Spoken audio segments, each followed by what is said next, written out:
నేను క్షమించుటకు, మనుషులకు వెలుగుగా ఉండుటకు, వారిని రక్షించుటకు నేను వచ్చియున్నాను, తీర్పు తీర్చుటకు నేను రాలేదు.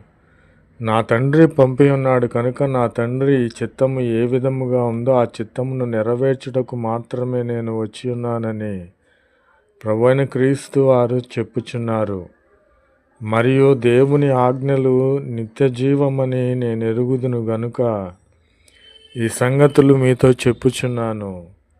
నా నా యొక్క తండ్రి అయినటువంటి ఆజ్ఞ ప్రకారముగానే మిమ్ములను నేను పిలిచి ఉన్నాను. కాబట్టి మీరు కనులారా చూచి హృదయముతో గ్రహించి మనసు మార్చుకొని నా వలన స్వస్థత పరచబడకుండునట్లు మీ యొక్క కన్నులు